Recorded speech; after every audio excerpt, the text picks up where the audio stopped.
Hello my dear students, welcome to my channel Scholarly Minds and I hope you all are doing great। तो आज यहाँ पर वो सारे बच्चे जो कि पॉलिटिकल साइंस सेकेंड ईयर में हैं उनके लिए MPSC 001 की यूनिट 1 यहाँ पर हम डिस्कस करेंगे।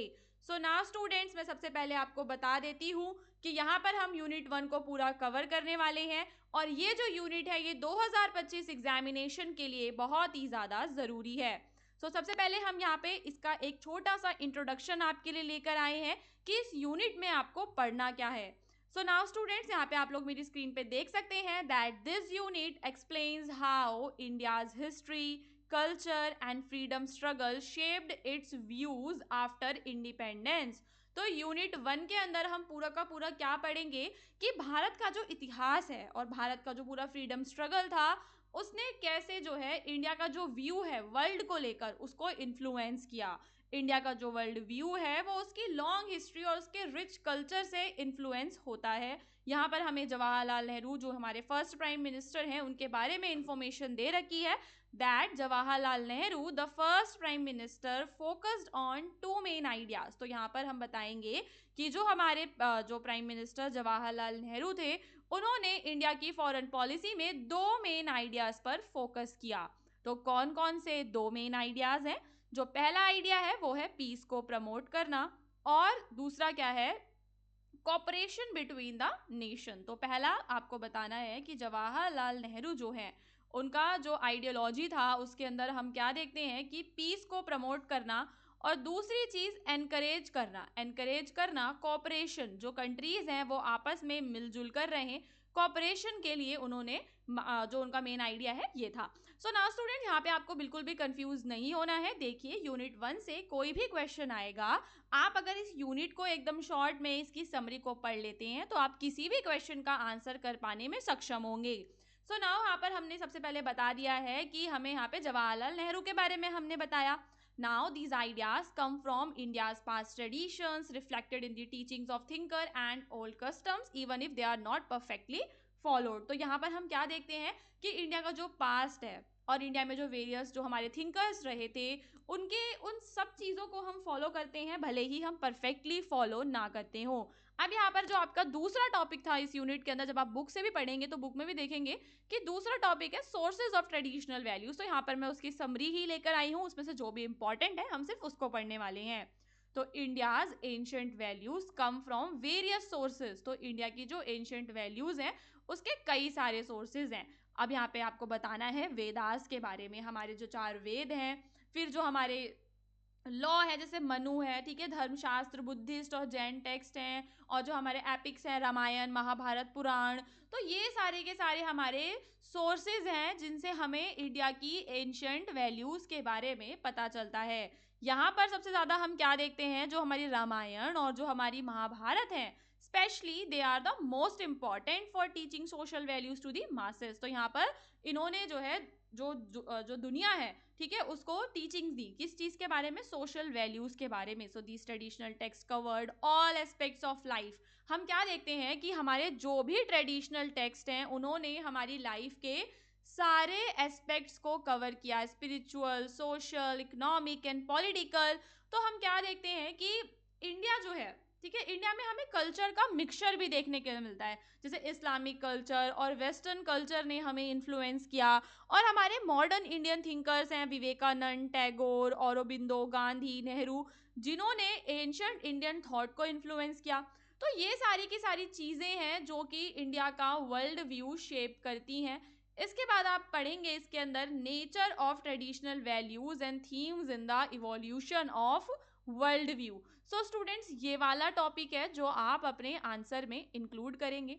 ये इसका इम्पॉर्टेंट टॉपिक है जो आपको ज़रूर पढ़ना है। सो नाउ यहाँ पर आपको मैं बताती हूँ 5 एस्पेक्ट्स हैं। We have 5 aspects of India's traditional values have a bearing on evolution of its world view. तो यहाँ पर 5 क्या चीज़ें हैं इंडिया के वर्ल्ड व्यू के इवोल्यूशन में।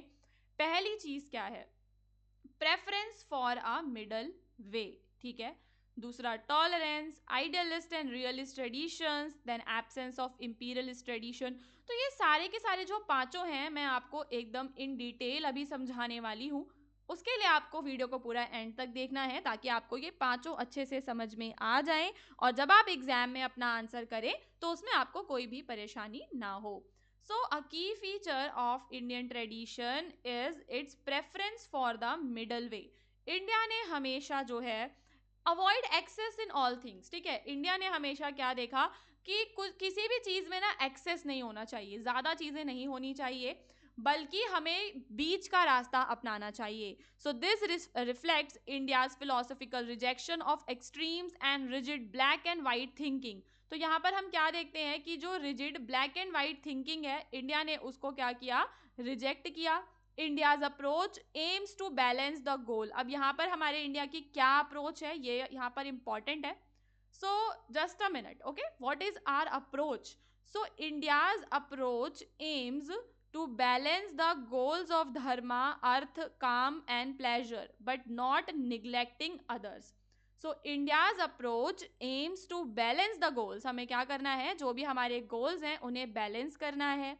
जो भी हमारी मटीरियल वेल्थ है, हमारा जो प्लेजर है, हर चीज के बीच में हमें जो है क्या करना है, बैलेंस बना के चलना है, जो कि हमें भगवत गीता भी यही सिखाती है। Although India has face challenges. अब हम क्या देखते हैं कि इंडिया ने चैलेंजेस को फेस किया। ये जितने भी आइडियल्स हैं, इंडिया इनको फुली इम्प्लीमेंट नहीं कर पाता। Michael Brecher noted that India's philosophy since the time of Buddha has focused on rejecting absolute and promoting compromise. So यहाँ पर अगर हम बात करते हैं गौतम बुद्धा की टीचिंग्स की, तो जो गौतम बुद्धा की टीचिंग्स हैं उनमें हम क्या देखते हैं कि इंडिया ने हमेशा एब्सोल्यूट्स को रिजेक्ट किया है और कॉम्प्रोमाइज, टॉलरेंस, इन सब चीज़ों को प्रमोट किया है, ठीक है। सो अब यहाँ पे कोल्ड वॉर की बात आ जाती है कि इंडिया कैसे जो है मिडल वे को प्रेफरेंस रखती है, उसका क्या एग्जाम्पल है आपके पास। तो आपके पास एग्जाम्पल है कोल्ड वॉर का। सो स्टूडेंट्स, आई होप कि आपको कोल्ड वॉर ज़रूर पता होगा। आपने MPS 002 में जब आपने पढ़ा होगा पिछले साल, तो कोल्ड वॉर आपको पता होगा। तो इंडिया ने क्या किया, मिडल पाथ अपनाया। इंडिया ने मिडल पाथ अपनाया, ना तो इंडिया ने वेस्टर्न लिबरल डेमोक्रेसी अपनाई और ना ही सोवियत वाला जो था उसे अपनाया। इंडिया ने किस चीज को वैल्यू दी उस टाइम पर, during the cold war India ने individual dignity, civil liberties and democracy, इन सब चीजों को वैल्यू दी। As a result India choose not to align with either power. तो यहाँ पर इंडिया ने क्या चूज किया कि वो किसी भी पावर के साथ अलाइन नहीं करेगा, बल्कि वो प्रमोट करेगा कॉपरेशन को with both to further its own ideals. तो इंडिया ने क्या कहा कि वो कॉपरेशन तो प्रमोट करेगा लेकिन किसी भी ब्लॉक के साथ अलाइन नहीं करेगा। Nehru expressed this vision in 1946, emphasizing India's desire to avoid group politics and work towards global cooperation. तो वही बात बार बार लिखी हुई है। आई होप कि आप लोगों को इसका फर्स्ट चीज जो है वो समझ में आ गई होगी कि ये क्या है, कि जो इंडिया का वर्ल्ड व्यू है वो कैसे इवॉल्व हो रहा है, उसके बारे में हम यहाँ पर पढ़ रहे हैं, ठीक है। तो यहाँ पर हम 5 एस्पेक्ट्स इसके देखते हैं, जिसमें आपका क्या है, ये प्रेफरेंस फॉर द मिडल वे इसमें इंपॉर्टेंट है। फिर दूसरा अब हम यहाँ पर समझेंगे टॉलरेंस को। टॉलरेंस का मतलब क्या होता है, सहना। तो India's ancient philosophical tradition emphasises avoiding extremes. हम क्या देखते हैं, किसी भी चीज की एक्सट्रीम को हम अवॉइड करते हैं और रीजन को ज्यादा जो है प्रेफरेंस देते हैं, प्रायोरिटाइज करते हैं रीजन को, और हमारा जो है रैशनल थिंकिंग पर जोर है, डीप फेथ है। The idea that enlightenment is achieved through debate as expressed in saying वदे वदे जयते, ठीक है। Enlightenment is achieve through a debate, ये आपकी बुक के अंदर ही लिखा हुआ था, मैंने वहां से ही लिया है ताकि आप लोगों को जो है बुक की भी जो नॉलेज है वो मिल सके। तो यहाँ पर ये क्या हाईलाइट करता है, ये हाईलाइट करता है कि किसी भी व्यक्ति की लाइफ में यदि किसी व्यक्ति को उसकी लाइफ के जो गोल्स हैं उन्हें अचीव करना है, तो उसके पास जो है धर्म, अर्थ, काम, ठीक है, ये सारी जो चीजें हैं इनके बीच में उसको क्या करना पड़ेगा, एक अलाइनमेंट बना के चलना पड़ेगा, ठीक है, एक अलाइनमेंट बना के चलना पड़ेगा। तो the Mahabharata for example suggest that dharma should be judged through experience and reason rather than rigid rules. तो महाभारत में हम क्या देखते हैं कि रिजिड रूल्स नहीं होते, कुछ भी रूल्स कुछ भी नहीं होते, धर्म ज्यादा इंपॉर्टेंट है। This rational approach forms the core of Indian culture, fostering a tradition of tolerance as it assumes that human mind, limited in its capacity, cannot fully comprehend the nature of reality. So I hope कि आपको tolerance वाला जो topic है students वो समझ में आ रहा होगा. मैं आपको बता देती हूँ कि आपके जो भी पेपर्स है ना सेकेंड ईयर में आपके 8 पेपर होने वाले हैं. तो ये MPSC 1 जिसने भी चूज़ किया होगा ये वीडियो उन सभी के लिए इम्पॉर्टेंट है. उसके अलावा चैनल को भी आप लोग सब्सक्राइब कर लीजिएगा ताकि आगे जो भी वीडियोस आएंगे आपके अलग अलग एग्जाम्स के तो वो आपके हेल्प हो जाएगा. नाउ टॉलरेंस क्या है, अगर हम अपने कुछ हिस्टोरिकल एग्जाम्पल्स देखें तो वहाँ से हम टॉलरेंस को समझ सकते हैं. ठीक है, जैसे कि इस्लामिक रूल के टाइम पर हम टॉलरेंस देखते हैं, अशोका के एडिक्ट्स में हमें टॉलरेंस देखने के लिए मिलता है. एम्परर अकबर जो हैं उन्होंने सुलह कुल जो शुरू किया था, ठीक है, उसमें हमें टॉलरेंस देखने के लिए मिलता है जिसमें सभी धर्मों को बराबर माना जाता है. रहीम और तुलसीदास जो हैं वो क्लोज फ्रेंड्स थे. तो रिलीजियस वे में इंडिया में हम देखते हैं काफ़ी ज़्यादा टॉलरेंस था. हाँ, मतलब कि जैसे कास्ट हो गया, कम्युनल वायलेंस हो गया, ये सारी चीज़ें भी थी इंडिया में, उस टाइम पर भी थी, आज भी है. पर इंडिया जो है अपना सेक्युलर नेचर बनाकर रखने में हमेशा ही तत्पर रहता है. फिर अगर हम बात करते हैं इंटरनेशनल रिलेशंस की तो इंडिया ने कोल्ड वॉर में किसी के भी साथ वो अलाइन वो नहीं किया था. ठीक है, इंडिया का माइंड कैसा रहा है स्टार्टिंग से, प्लूरलिस्टिक आउटलुक उसका रहा. ठीक है, नेहरू की अगर हम बात करें तो उन्होंने नॉन अलाइनमेंट मूवमेंट को चलाया, ये सब चीज़ें हुई. So this tradition of tolerance also shaped India's approach to conflict resolution and diplomacy. India has consistently emphasise the peaceful settlement of disputes.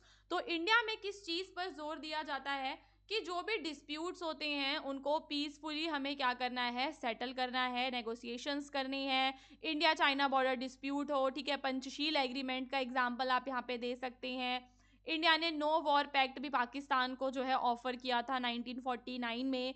तो ये सारी चीज़ें जो है इंडिया करता है नेगोशिएशंस करने के लिए. नेगोशिएशन वर्ड आपको यहाँ पे यूज़ करना है. So now students, Atal Bihari Vajpayee भी बीजिंग जाते हैं. तो ये सब चीज़ें हैं कि जो इंडिया है वो डिप्लोमेटिक रिकन्सिलिएशन में आगे रहता है. फिर आपको यहाँ पे बताना है आइडलिस्ट एंड रियलिस्ट ट्रेडिशंस के बारे में. तो India's approach to interstate relations has been shaped by two key philosophies. तो यहाँ पर अगर आप लोग अभी समझ लेंगे ये दोनों फिलोसफीज तो आपका काम जो है आगे का और ज़्यादा आसान हो जाएगा. आपको ये दोनों फिलोसफीज पता होनी चाहिए. जो हमारी पहली जो फिलोसफी है वो है पॉजिटिविस्ट यानी कि हमारी realist approach. So this view is rooted in text like Kautilya, अर्थशास्त्र एंड मनुस्मृति. अगर हम कौटिल्य की अर्थशास्त्र को पढ़ते हैं, मनुस्मृति को पढ़ते हैं तो वहाँ पर हमें रियलिस्ट अप्रोच देखने के लिए मिलती है. क्योंकि यहाँ पर हम क्या देखते हैं कि जो वॉर का आइडिया है उसे सपोर्ट किया गया था. ठीक है, it supports the idea of war as a legitimate tool for both defence and conquest. तो ये रियलिस्ट अप्रोच में ऐसा कहा जाता है. वहीं अगर हम बात करें तो हम क्या देखते हैं, अगर हम नॉन वायलेंस की बात करते हैं तो आइडियलिस्टिक अप्रोच कैसी है, नॉन वायलेंट अप्रोच है. ठीक है, emperor sorry just a minute, okay. So these thinkers believe that while war should be a last resort, it is justified when necessary. तो यहाँ पर रियलिस्ट अप्रोच में जो आपका वॉर है ना, वॉर उसको जस्टिफाई किया गया है. दे argue that war is costly and uncertain. क्या कहते हैं कि जो वॉर है वो कैसा होता है, कॉस्टली होता है. बट कभी कभी ऐसी स्थिति बन जाती है कि हम वॉर को अवॉइड नहीं कर पाते. और वहीं जो हमारी आइडलिस्ट अप्रोच है वो एक नॉन वायलेंट अप्रोच है. ये आप बताएंगे, इसमें आप लोग बुद्धिज्म के बारे में बताएंगे, जैनिज्म के बारे में बताएंगे, जिसमें वो लोग नॉन वायलेंस को एम्फेसाइज करते हैं. एम्परर अशोक का भी जब बुद्धिज्म उन्होंने अपना लिया था तो उन्होंने वॉर को रिनाउंस कर दिया कि अब वो वॉर नहीं लड़ेंगे और उन्होंने पीसफुल फॉरेन रिलेशंस की शुरुआत की. तो इन द मॉडर्न एरा हम महात्मा गांधी को देखते हैं कि महात्मा गांधी ने भी इस अप्रोच को फॉलो किया था. सो India's world view post independence. अगर हम बात करें आज़ादी के बाद इंडिया के वर्ल्ड व्यू की तो नेहरू और गांधी दोनों ने ही पीस और रिकन्सिलिएशन को बढ़ावा दिया. Okay students, however this idealism had limitations. इसकी लिमिटेशंस होती हैं क्योंकि कभी कभी जो वॉर है वो स्टूडेंट्स कैसा हो जाता है, अनअवॉइडेबल हो जाता है. आप कितना भी पीसफुल हो, सामने वाला आके लड़ने लगेगा तो आपको लड़ना पड़ेगा. बट स्टिल इंडिया जो है वो बैलेंस बना के चलता है. फिर 1962 चाइनीज इन्वेजन के बारे में आप चाहें तो यहाँ पर बता सकते हैं. फिर यहाँ पर आता है एब्सेंस ऑफ इंपीरियलिस्ट ट्रेडिशन. ये वाला जो टॉपिक है इंपॉर्टेंट है और ये आपको ज़रूर समझना है. देखिए, इंपीरियलिज्म का मतलब आप लोग समझते हैं, इंपीरियलिज्म का मतलब होता है कब्जा कर लेना, जैसे कि हमारे ऊपर ब्रिटेन ने किया हुआ था। ब्रिटेन ने हमें अपना इंपीरियल जो है वो उसने हमें अपना उपनिवेश बना रखा था।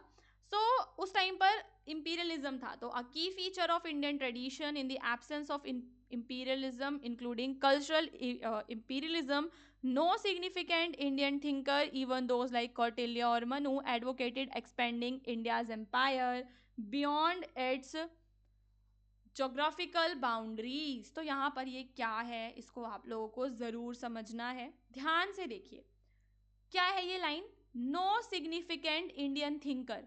कोई भी इंडियन थिंकर हो, चाहे वो कौटिल्य हो चाहे वो मनु हो, किसी ने भी ये बात नहीं करी कि हम इंडिया की ज्योग्राफिकल बाउंड्रीज को पार करके दूसरे देश पर कब्जा कर लें, ठीक है, उसको अपना गुलाम बना लें। तो एंशंट इंडियन टेक्स्ट हो चाहे अर्थशास्त्र हो, महाभारत हो, उन्होंने कभी भी इंडियन सब कॉन्टिनेंट का जो एम्पायर है उसको इंडियन सब कॉन्टिनेंट से जो है वो करने की कोशिश नहीं की, किसी को भी अपना गुलाम बनाने का प्रयास उन्होंने नहीं किया। So the concept of the chakravartin, a ruler maintaining peace and justice, applied only within culturally defined limits of India. तो जब भी बात होती थी तो किसकी बात होती थी, इंडिया की जो बाउंड्रीज हैं उनके लिमिट के अंदर रहकर ही बात होती थी। तो India's influence abroad was more peaceful, Hindus and Buddhist spread their culture through trade and missionary work, not by conquest. तो अगर कभी भी इंडिया ने अपना जो इन्फ्लुएंस है वो अब्रॉड दूसरे देशों तक फैलाने का प्रयास किया भी है, तो वो उसने उन पे जीत हासिल करके नहीं किया, बल्कि व्यापार से और मिशनरी वर्क के द्वारा किया है, ठीक है। कुछ एक्सेप्शंस हैं हमारे पास जिसमें हम बताएंगे कनिष्क वॉर अगेंस्ट चाइना का, चोला डायनेस्टी वगैरह के हमारे पास कुछ एक्सेप्शंस हैं। Then ancient Indian kings often gave up conquered territories as seen in the Kalidasa Raghuvamsham, ठीक है, where kings voluntarily relinquished their conquest. Similarly, Ashoka renouncement of warfare aligned in the Buddhist teaching. Even Muslim ruler, हाँ तो हम क्या देखते थे कि देखो जो हमारे इंडियन रूलर होते थे, अगर वो किसी पर कब्जा कर भी लेते थे, उसको हरा भी देते थे, तो उसको वहां पर उसका स्वयं का शासन चलाने की आज़ादी भी दे देते थे, ठीक है।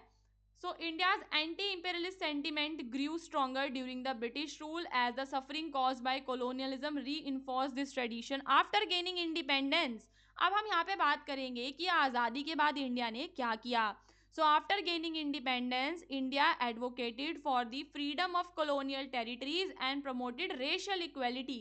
इंडिया क्या लेकर आया, रेशियल इक्वलिटी लेकर आया, और दूसरे देशों की जो इंडिपेंडेंस है उसको भी इंडिया ने सपोर्ट किया। अल्जीरिया, टूनिशिया, नामीबिया की India's return of territory, India ने 1972 में पाकिस्तान बांग्लादेश की जो टेरिटरीज थी वो भी उनको लौटा दी थी, जो भी है। So now students we have, अगर हम यूनिट 1 को पढ़ते हैं एंड आप ये नहीं पढ़ोगे इंडियन नेशनल कांग्रेस के बारे में, तो फिर आपको जो है समझ में नहीं आएगा, बिकॉज इंडियन नेशनल कांग्रेस का और इंडिया का वर्ल्ड व्यू दोनों इंपॉर्टेंट है। शुरुआत में इंडियन नेशनल कांग्रेस की ही सरकार थी हमारे देश में जब हम आज़ाद हुए, और कांग्रेस जो है आज़ादी से पहले की पार्टी है। So the Indian National Congress played a की रोल, यहाँ पर हमें इसका की रोल देखने के लिए मिलता है इंडिया के वर्ल्ड व्यू में during the freedom struggle. As early as 1921, Congress leaders were keen to define India's foreign policy for the future. तो यहाँ पे जो हमारे कांग्रेस के लीडर्स थे वो क्या चाहते थे, इंडिया की फॉरेन पॉलिसी को फ्यूचर के लिए डिफाइन करना। फॉर एग्जाम्पल जो हमारे महात्मा गांधी हैं, he emphasized that while planning for Swaraj, India must also establish its international relations. तो महात्मा गांधी ने क्या बोला कि भले ही हम स्वराज के लिए प्लानिंग कर रहे हैं, पर हमें इंटरनेशनल रिलेशंस भी दूसरे देशों के साथ इस्टेब्लिश करने पड़ेंगे। फिर उसके लिए जयपुर रेजोल्यूशन है कांग्रेस का, जिसमें की प्रिंसिपल्स थे पोस्ट इंडिपेंडेंस इंडिया के लिए, ये सारा। फिर हरिपुर कांग्रेस रेजोल्यूशन है 1935 का, जिसने इन प्रिंसिपल्स को और ज़्यादा आर्टिकुलेट किया था। सो नाउ स्टूडेंट्स, ये सारी की सारी चीज़ें इंपॉर्टेंट है that it stress the need to remove cause of conflict. Congress party भी हमेशा जो है किस चीज़ पर जोर देती थी कि कॉन्फ्लिक्ट हो किस कारण रहा है उसको हमें रिमूव करना है, कॉज को हमें रिमूव करना है, हमें डिसआर्मामेंट करना है, इंपीरियलिज्म को अपोज करना है और एक्सप्लॉयटेशन को भी अपोज करना है। So according to Indian National Congress, true world cooperation could only be achieved once imperialism ended. तो यहाँ पर जो कांग्रेस पार्टी है वो क्या करना चाहती थी, इंपीरियलिज्म को एंड करना चाहती थी। सो स्टूडेंट्स, अगर आप लोग अभी तक ये वीडियो देख रहे हैं तो मैं आपको बता देती हूँ कि इसका जो PDF है वो आप लोग कहाँ से डाउनलोड करेंगे। तो हमारी जो वेबसाइट है उसका नाम है hindustannowledge.com। तो आप लोगों को सिंपल गूगल पे सर्च करना है हिंदुस्तान नॉलेज, वहां से जाकर आप लोग यूनिट 1 का PDF डाउनलोड कर सकते हैं। उसके अलावा स्टूडेंट, अगर आप लोग हमारे चैनल पे न्यू हैं तो सब्सक्राइब करना बिल्कुल मत भूलना, क्योंकि अभी आगे आपके और भी वीडियोस आएंगी जो कि आपके एग्जाम में काम आने वाले हैं।